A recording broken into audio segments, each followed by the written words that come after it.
Alhamdulillah di Malang ini udaranya masih Masih sejuk. sejuk, Hmm. pepohonannya masih banyak. Mm-mm. Tetapi kalau kita melihat lagi ke dalam, ada hal-hal yang sudah harus Oh, di-warning. iya, iya, iya.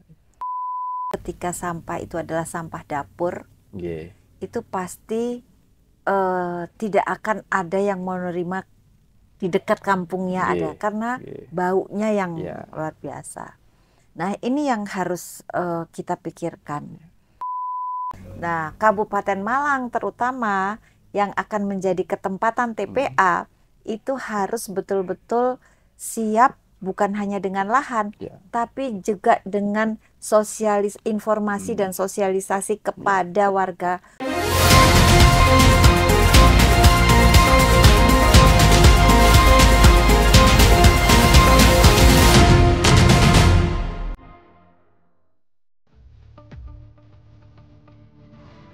Dewanti Rumpoko, lahir di Ampenar, 13 Desember.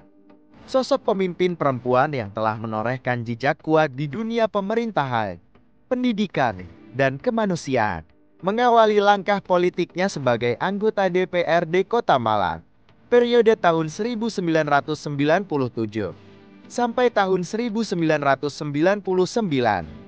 Duanti terus menunjukkan dedikasi yang tak tergoyahkan dalam pengabdian publik. Ia dipercaya menjabat sebagai wali kota Batu periode tahun 2017 hingga tahun 2022.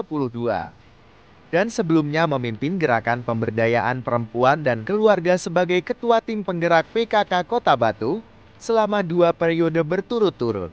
Tak hanya di pemerintahan, Dewanti Rumpoko juga aktif dalam dunia akademik sebagai dosen di Fakultas Psikologi Universitas Merdeka Malang. Ia menjembatani kebijakan dan kemanusiaan lewat perannya sebagai pelindung paliatif Kota Batu, anggota tim percepatan penurunan stunting, dan ketua Yayasan Jantung Indonesia Cabang Malang Raya di bidang olahraga dan kepemudaan. Ia turut menjadi ketua Akuatik Indonesia Cabang Jawa Timur, anggota Dewan Penyantun KONI Jatim, dan ketua PMI Kota Batu. Sebagai pemimpin yang penuh empati dan aksi nyata, Dewanti Rumpoko juga menjabat sebagai Ketua Dekranasda, Ketua Forum PAUD, dan penggerak berbagai yayasan sosial dan pendidikan di Kota Batu. Saat ini, ia melanjutkan pengabdiannya sebagai anggota Komisi D, DPRD Provinsi Jawa Timur, tetap teguh dalam misi membangun masyarakat yang sehat, cerdas, dan berdaya. Dewanti Rumpoko, potret pemimpin perempuan yang mengabdi dengan hati, bergerak dengan karya.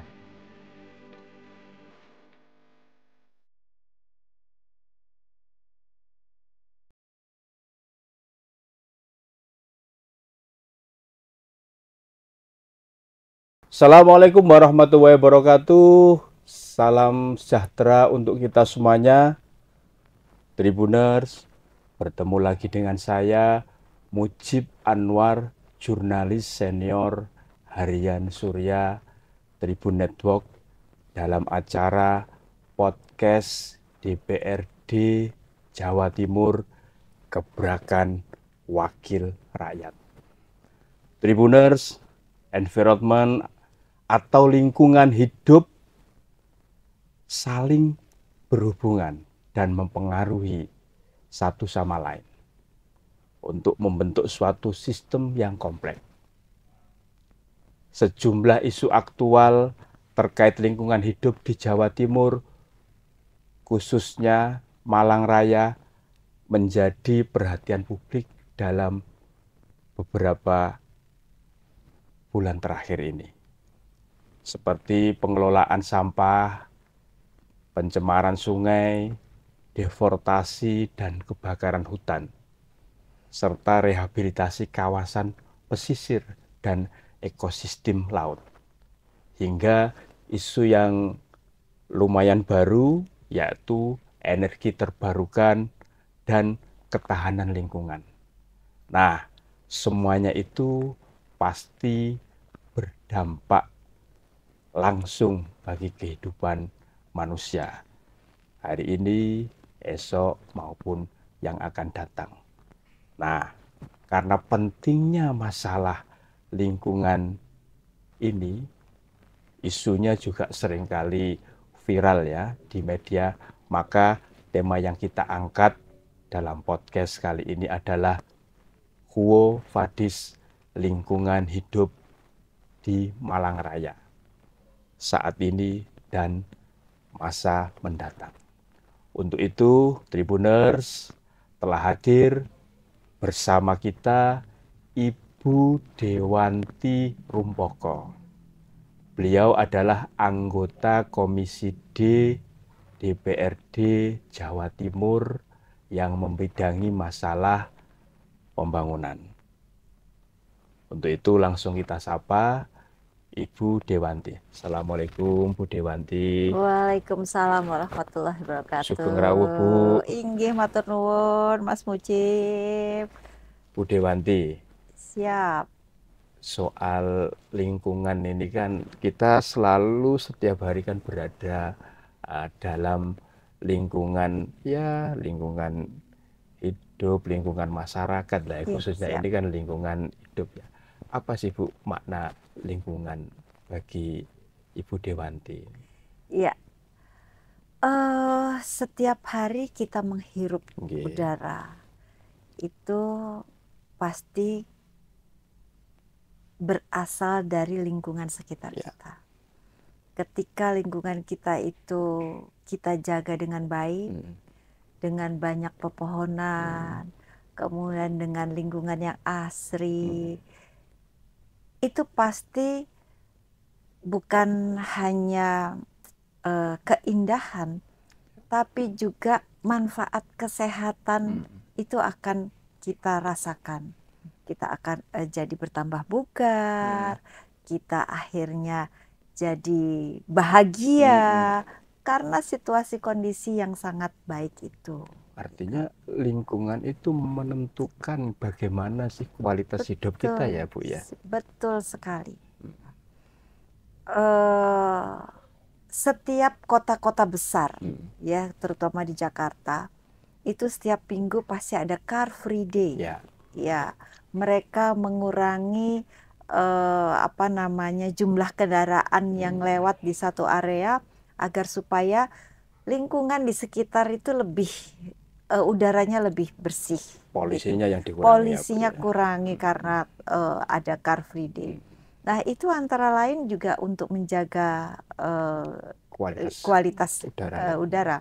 Nah, kalau di Malang, di Batu, di Kabupaten Malang, itu kan masih belum sehirup pikuk di kota ya, Surabaya, apalagi Jakarta.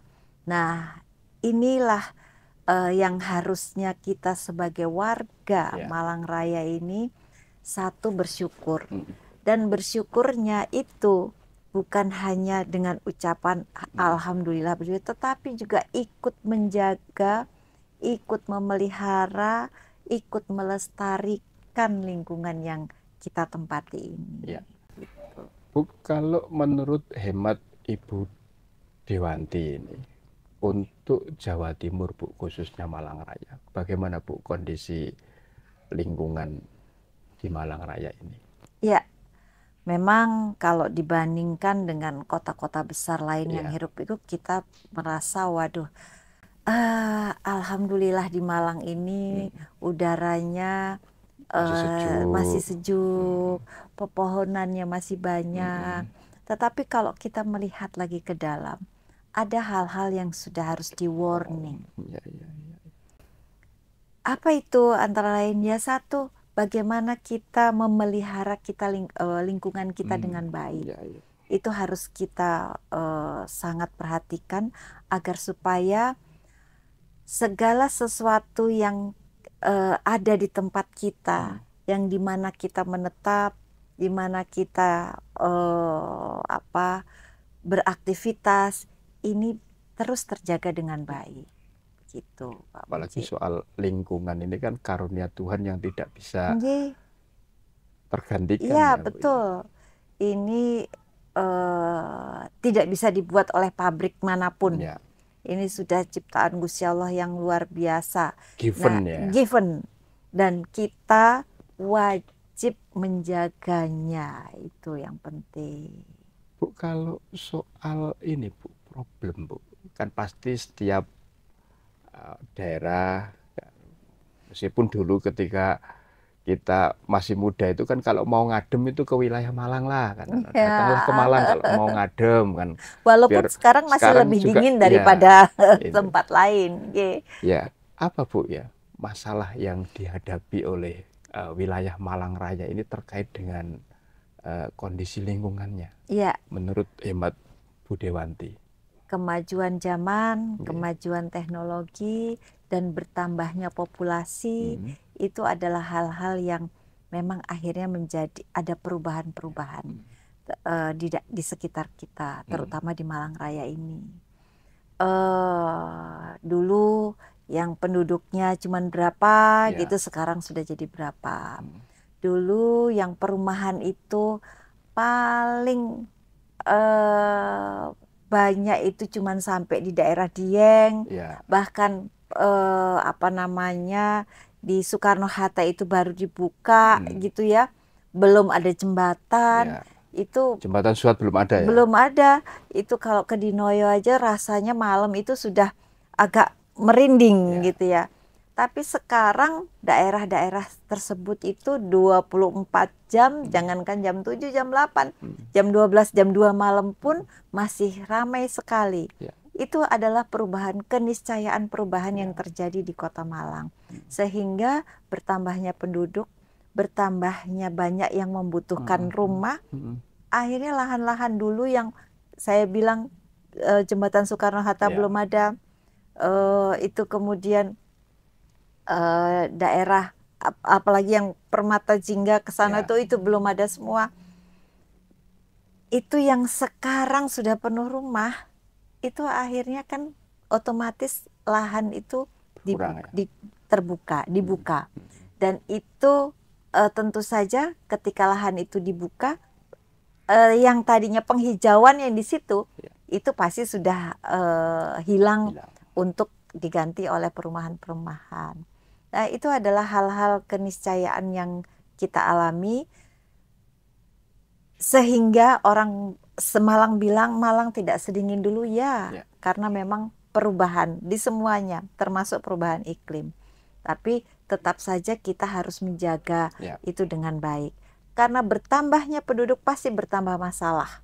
Apalagi di Malang Raya ini, saya belum tahu kalau di Malang Raya ini setiap tahun itu didatangi oleh berapa wisatawan. Tapi data dari Batu itu setiap tahun itu sudah mencapai 10 juta wisatawan yang datang setiap tahun. 10 juta Bu ya? Nah, bisa dibayangkan dampak mereka pasti ada sampahnya di situ. Penduduk bawa sampah, wisatawan juga bawa kendaraan dan juga ada menghasilkan sampah, yang akhirnya itu ada perubahan-perubahan yang luar biasa yang harus kita terima.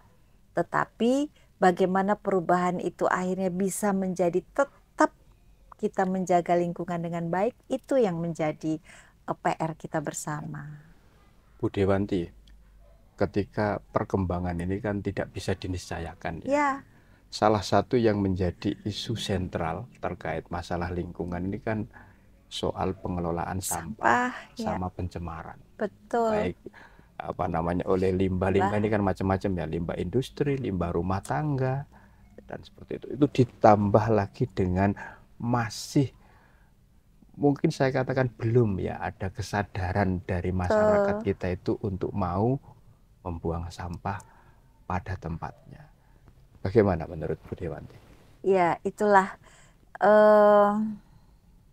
tidak bisa hanya pemerintah, tidak bisa hanya kita sendiri apalagi, tapi semua lini, baik dari masyarakat, baik pemerintahnya, baik aparat, baik penegak hukum, semua guru, dokter itu ya semua itu harus punya satu tujuan untuk bisa memberikan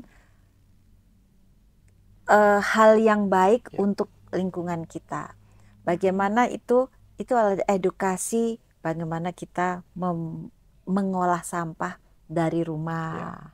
Itu kemudian bagaimana kita Memilah dari ya, rumah Bu, ya. sudah memilah Organik dan mana yang anorganik. mana yang plastik, mana yang residu, mana yang sampah dapur. Itu sudah harus disiplin. Dan kemudian yang mengambil sampah itu pun juga disiplin.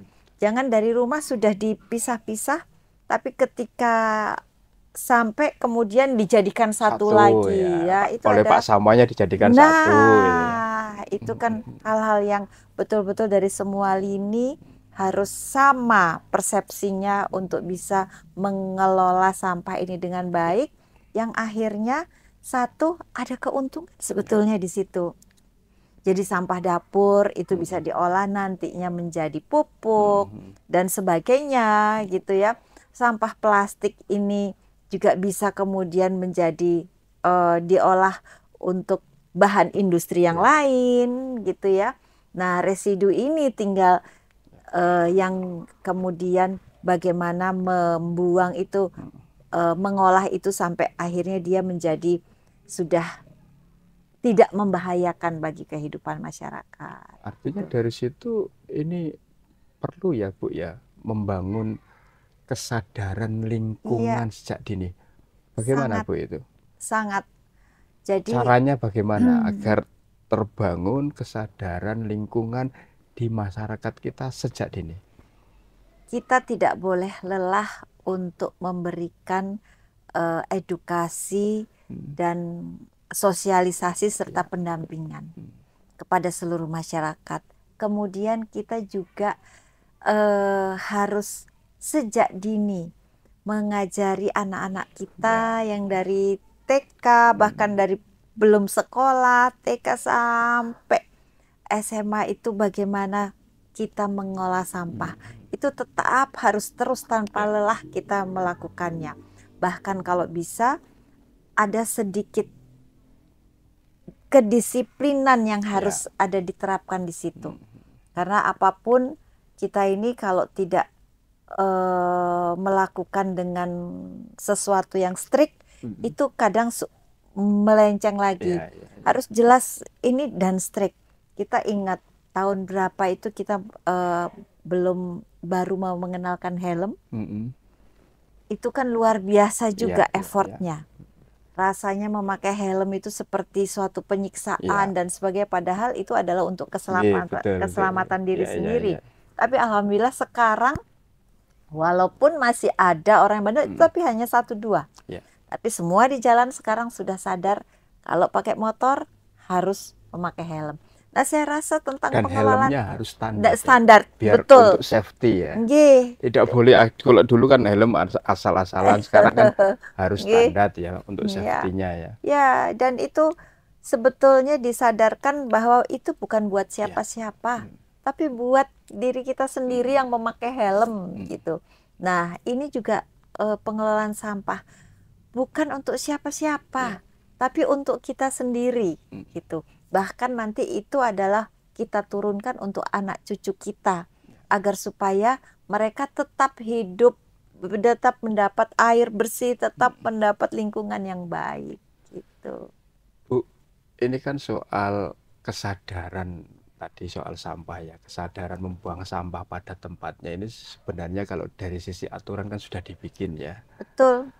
Apakah itu bentuknya perda dan macam-macam lainnya lah. Tapi dalam pelaksanaannya kan seringkali tidak tercermin ya, budaya tertib membuang sampah. Harus ada peringatan yang tegas dan jelas dulu baru masyarakat itu mikir kan, seperti itu. Taruhlah misalkan dilarang membuang sampah pada tempatnya, tapi ternyata banyak sampah yang berjajaran di situ. Itu lebih karena apa, Bu ya? Satu karena kesadaran memang, dan kedua karena lemahnya kita menerapkan aturan-aturan itu. Kalau kita ke tetangga sebelah, ke Singapura, waduh, kita yang biasanya tidak disiplin membuang sampah, langsung ayo, dari disiplin ya. sopo sing wani gitu. Karena memang sudah jelas, wah kalau di Singapura kamu ini bisa didenda 10.000 Singapura sing, waduh duit 10.000 aja ndak, 2 atau enggak bisa dihukum ya. Nah itu kan sedang itu diterapkan benar. Lah ini mungkin harus ditiru di Indonesia, walaupun memang tidak mudah. Karena apa? Kita negara yang besar, penduduknya dengan penduduk yang besar gitu ya, dan dengan masih SDM yang sangat perbedaannya juga antara satu dengan yang lain dia juga cukup jauh gitu ya. Itu yang menjadikan kendala yang luar biasa. Tapi apapun, marilah mulai dari diri kita sendiri. Kalau kita bilang ayo tapi terus jangan ini, kita sudah nggak melakukan itu. Ketika kita sudah disiplin, sudah mengelola sampah dengan baik, nah ini kita yang mulai dulu. Insya Allah kemudian itu akan semua bisa melakukannya dengan baik. Gitu. Bu, itu kan sudah dicoba seringkali beberapa daerah kan sudah mencoba untuk pengelolaan sampah ya, yang baik memanfaatkan teknologi terkini maupun secara tradisional. Tapi seringkali kan pro kontra itu masih terjadi Bu di masyarakat. Ini bagaimana menurut Bu Dewanti? Begini, sampah itu ketika sampah itu adalah sampah dapur, itu pasti tidak akan ada yang menerima di dekat kampungnya ada, karena baunya yang luar biasa. Nah ini yang harus kita pikirkan. Nah oleh sebab itu kenapa ada dianjurkan untuk memilah sampah, supaya yang namanya sampah dapur itu sebetulnya kalau dikelola di sebuah tempat yang kecil saja, tidak besar, itu akan secepat mungkin akan cepat sekali habis karena dia cepat busuk itu. Dan kemudian ketika itu dikelola dengan baik, diberikan ada enzim dan itu jadi tidak bau gitu. Nah sementara plastik sebetulnya dia ditumpuk berapa dia tidak bau, asal tidak ada sampah dapur di situ. Gitu. Sampah basah di situ. Nah, inilah yang harus betul-betul kita berikan pemahaman supaya itu tidak dicampur gitu. Nah, sampah plastik ini nanti ketika sudah terkumpul itu bahkan bisa dimanfaatkan jadi produk-produk lainnya gitu. Ya bahkan ada saya kemarin waktu itu di IAIN sini saya melihat itu bisa jadi batako. Dan kualitasnya itu sangat luar biasa karena itu dicampur dengan aspal ya. Plastik itu dipanaskan sampai 1000 derajat mungkin itu jadi kekuatannya itu malah luar biasa. Nah ketika itu ada yang melihat dan membuat pabrik itu dan bahannya itu dari sampah yang tidak terpakai, itu gratis, mungkin ongkosnya saja dia bayar, itu kan sesuatu yang luar biasa, sangat punya manfaat buat membangun, kemudian ada keuntungan, dan juga akhirnya sampah-sampah itu bersih gitu. Ya, itu kan luar biasa. Nah makanya inilah yang masih belum ketemu, mana yang barang-barang ini harus dikemanakan, yang untuk kemudian diproses jadi apa. Ini sebetulnya yang harus kita temukan di sini. Artinya semua stakeholder terkait harus satu frekuensi ya, Bu, ya, untuk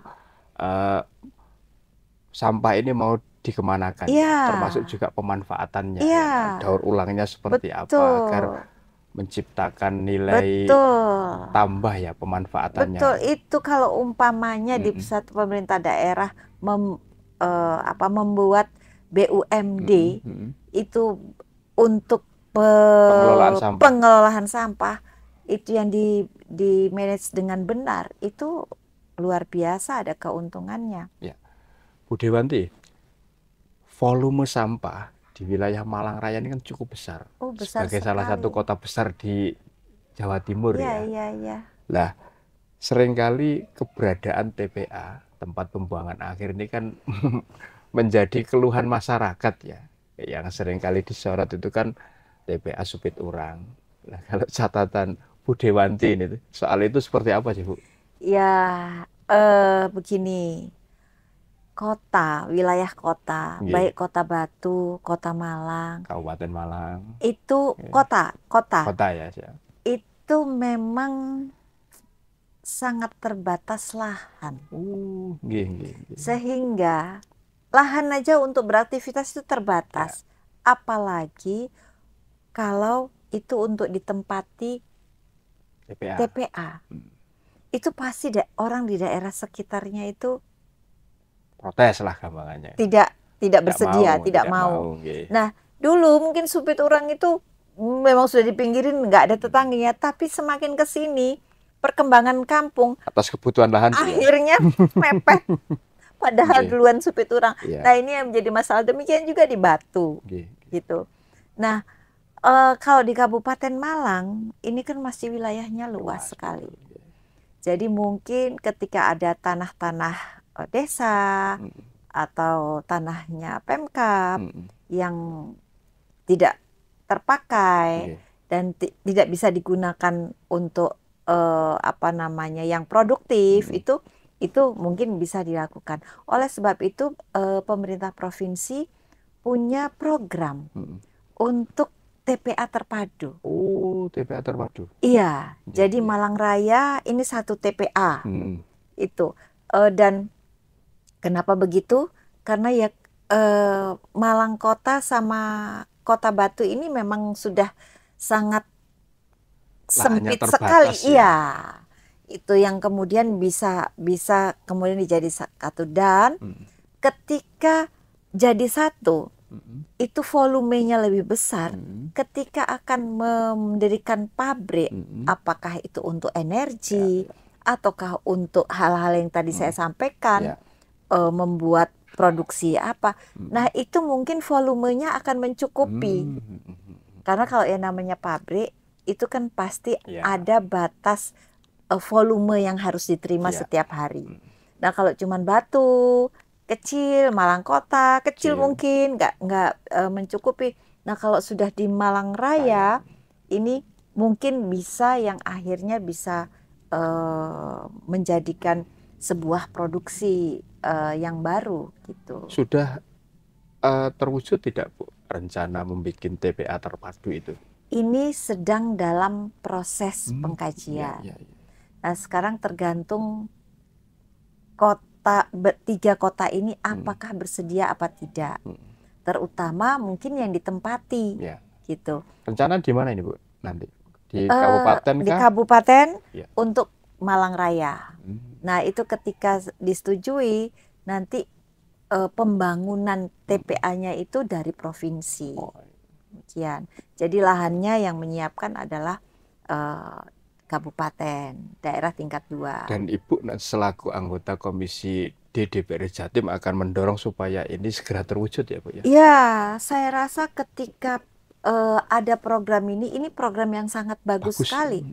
Karena Kota Malang dan Kota Batu ini terus terang sudah sangat sulit sekali untuk mencari tempat pembuangan sampah akhir. Nah, tapi saya juga menyampaikan bahwa ini bukan hanya tempat pembuangan sampah, tapi juga pengolahannya, penyelesaiannya sampai selesai yang kemudian menjadikan sebuah produk baru. Bukan hanya sampah kemudian dihancurkan terus bingung mau dibuang kemana dan itu akan numpuk, tetapi itu menjadi sebuah produk baru yang kemudian itu bisa digunakan, dimanfaatkan untuk keperluan yang lain. Artinya itu. Masalah sampah ini diurai ya, mulai hulu sampai hilirnya sampai dia mendatangkan benefit bermanfaatan bagi masyarakat. Iya. Dan itu ketika itu makanya skemanya itu nanti harus betul-betul matang dilakukan, yang nanti bukan hanya ini penyelesaian sampah, tetapi di situ ada penerimaan tenaga kerja yang luar biasa, begitu. artinya bisa menjadi ini ya, peluang untuk tenaga kerja baru ya, Bu, ya. Tenaga Di kerja saat baru, sekarang ini makan banyak PHK ya. pergerakan ekonomi baru di situ. Itu luar biasa, saya rasa. Rencananya di mana, Bu? Nah, ini saya karena ini masih apa namanya usulan dari pemerintah provinsi. Ini nanti 3 daerah itu akan harus bertemu untuk persetujuannya. Nah, Kabupaten Malang terutama yang akan menjadi ketempatan TPA itu harus betul-betul siap, bukan hanya dengan lahan, tapi juga dengan informasi dan sosialisasi kepada warga Kabupaten Malang agar tidak terjadi apa namanya salah persepsi yang kemudian terjadi hal-hal yang tidak diinginkan. Jadi semua harus clear and clean gitu. Bu, selain soal penanganan dan pengelolaan sampah yang cukup jadi sorotan ya di isu lingkungan ini kan soal pencemaran, Bu. Gimana Bu Dewanti melihatnya terkait pencemaran di wilayah Malang Raya ini, Bu? Iya, sebetulnya Malang Raya ini kan pabrik-pabrik ya yang besar itu kebanyakan pabrik rokok ya, Pak ya. Kalau sentralnya rokok itu kan salah satunya kan di wilayah Malang Raya. Ya. Itu yang lain seperti limbah apalah tekstil apa itu kan boleh dibilang tidak ada. Kalau dulu sih ada ya di Batu tekstil, sekarang kan tidak ada. Jadi harusnya itu sebetulnya tidak terlalu mengkhawatirkan, tetapi yang sangat dikhawatirkan ini adalah banyaknya tumbuh rumah sakit di sekitar rumah. Artinya limbah medis. Nah, saya sangat berharap itu tidak terjadi. Begitu. Nah, saya rasa izin-izin rumah sakit yang ada baik punya pemerintah maupun punya swasta itu sudah betul-betul ketat dilakukan sehingga limbah B3 yang sangat berbahaya itu sudah dikelola sendiri dengan profesional begitu, dan tidak sampai keluar dari area rumah sakit itu betul ya. Artinya sampai saat ini itu gimana, Bu, soal sosialisasi atau penanganan akan bahayanya sebenarnya limbah medis terutama yang B3 itu? Kalau itu terus terang kan ranahnya kesehatan ya, Pak. Itu saya rasa kalau di tempatnya jenengan kan berarti Komisi E ya. Iya. Itu saya rasa itu semua sudah sangat-sangat ketat dilakukan. Cuman dikhawatirkan apalagi rumah sakit yang mungkin sudah lama dan teknologinya juga usang ya, Bu, ya. Betul. Teknologi untuk pengelolaan limbahnya ya. Itu mungkin yang harus terus dipantau apakah masih tetap berfungsi dengan baik dan akhirnya bisa di-keep dan tidak mencemari lingkungan di luar rumah sakit itu. Itu yang harus betul-betul perhatikan gitu. Apalagi sekarang ini kesehatan itu sudah menjadi salah satu industrialisasi tersendiri, Bu. Ya, saya nggak tahu ini. Sekarang makin pinter orang, makin banyak rumah sakit, kok rasanya banyak yang sakit ya. Iya. Kita mudah-mudahan kita sehat aja ya, Pak. Kalau dulu itu ada guyonan begini, Bu Dewanti. Kalau dulu itu penyakit yang bahaya itu kan penyakit paru-paru, Bu. Ya. Sekarang ini yang bahaya ada penyakit rupa-rupa. Jadi penyakitnya bermacam-macam ya. Jadi bukan paru-paru tapi rupa-rupa. Penyakit rupa-rupa. Jadi penyakitnya itu bermacam-macam ya, seperti itu. Iya. Bu, atas masalah yang tadi soal limbah tadi, Bu, apa, Bu, kira-kira solusinya? Itu kan limbah kan macam-macam ya, ada limbah rumah tangga, ada limbah industri, tadi Ibu menyampaikan limbah medis yang B3 yang cukup berbahaya ini, agar wilayah Malang Raya ini paling tidak bisa meminimalisir lah keberadaan limbah yang dampaknya terhadap lingkungan juga buruk gitu. Gimana, Bu?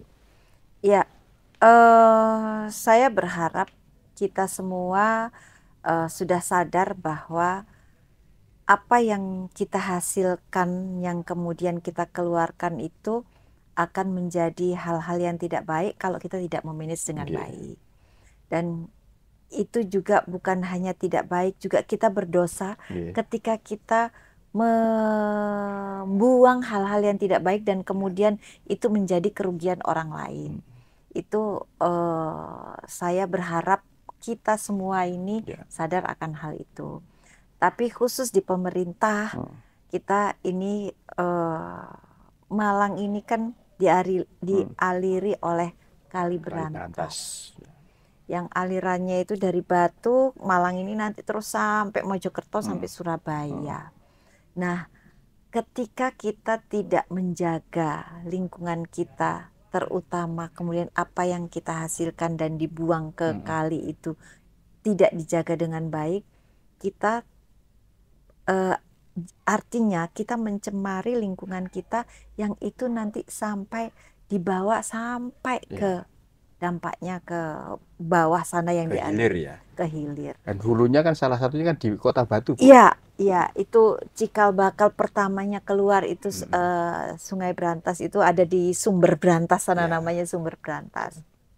Nah, oleh sebab itu marilah kita sebagai warga masyarakat yang baik, sebagai manusia yang ikut menjaga lingkungan ini agar tidak melakukan hal-hal yang tidak baik. Apakah sanitasi, terutama toilet kita di rumah itu ada apa namanya, jomblangan itu, ada itu semua. Jangan sampai ada septic tanknya gitu. Jangan sampai itu langsung dibuang ke sungai. Ya, sungai. Itu yang pertama. Ini ya, maksudnya yang helikopter Ibu ya, model helikopter ya. Gitu ya Pak ya. Model helikopter plung plas gitu ya, langsung ya. Itu, dan insya Allah di Batu, di Malang itu semua sudah ada toilet yang berseptic tank gitu.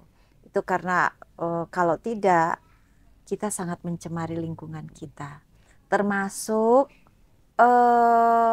yang memelihara hewan, ya, baik sapi, ayam, kambing, itu jangan membuang kotorannya ke selokan atau ke kali-kali.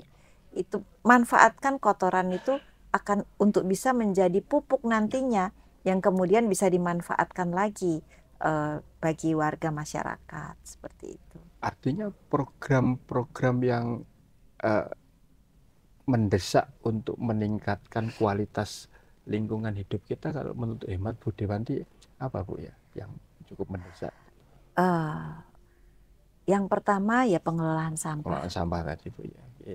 Kedua, pengelolaan sampah itu termasuk jangan membuang di kali. Karena kalau sudah dibuang di kali itu sangat punya dampak yang luar biasa tidak baiknya begitu. Yang kemudian lagi kita jaga lingkungannya agar penghijauan itu tetap kita lakukan dengan baik. Kita boleh menebang pohon ketika pohon itu sudah berbahaya bagi manusia. Sudah tua, ya sudah lapuk, sudah kering atau membahayakan. Tapi kalau pohon itu masih kokoh, dia insya Allah itu akan mempunyai manfaat. Seperti itu Pak. Bu, terakhir Bu ini untuk closing statement dan pesan kepada masyarakat Malang Raya agar tetap menjaga lingkungan yang itu sangat penting bagi anak cucu kita berikutnya. Iya, Malang Raya, Kota Malang, Kabupaten Malang, Kota Batu itu sangat terkenal dengan keindahan alam dan juga kesejukan udaranya. Mari kita terus menjaga Malang Raya ini agar tetap seperti apa yang disampaikan orang-orang, bahwa Malang ini kota sejuk, kota yang nyaman, kota yang aman gitu ya. Nah, bagaimana kita menjaganya? Kita menjaganya harus dengan satu, menjaga lingkungan kita dengan baik dengan tetap ada penghijauan. Jangan memotong pohon yang masih segar, masih bagus agar supaya tetap itu bisa melindungi kita. Mari kita kelola sampah di rumah kita dengan baik, yang kemudian kita sampaikan, kita buang ke tempat sampah dan menyampaikan kepada yang mengelola sampah untuk dikelola dengan baik juga. Agar supaya lingkungan kita terutama di Malang Raya ini tetap menjadi lingkungan yang katanya orang sampai sekarang itu nyaman, kemudian sejuk, indah, dan sangat enak untuk ditinggali. Demikian. Bu Dewanti, terima kasih Bu atas kehadirannya ya untuk memberikan Sami-sami Pak Mujib. Pencerahan dan edukasi kepada masyarakat khususnya di Malang Raya ini. Siap. Agar selalu menjaga lingkungan sekitarnya di mana dia tinggal, karena Siap. itulah investasi yang tidak ternilai untuk anak cucu. Sekali lagi matur suwun Bu Dewanti. Sami-sami Pak Mujib. Baik Tribuners, demikian tadi podcast DPRD Jawa Timur Gebrakan Sang Pemimpin bersama Ibu Dewanti Rumpoko, anggota Komisi D DPRD Jawa Timur bidang pembangunan. Kita bertemu lagi dalam kesempatan lainnya dengan menampilkan para anggota dewan dan politisi di Indrapura DPRD Jawa Timur. Terima kasih juga Tribuners sudah menyaksikan Gebrakan Wakil Rakyat di channel kesayangan Anda, YouTube Harian Surya, Tribun Network, Mata Lokal Menjangkau Indonesia. Saya Mujib Anwar undur diri. Assalamualaikum warahmatullahi wabarakatuh. Salam sejahtera untuk kita semuanya dan jangan lupa bahagia. Salam lingkungan.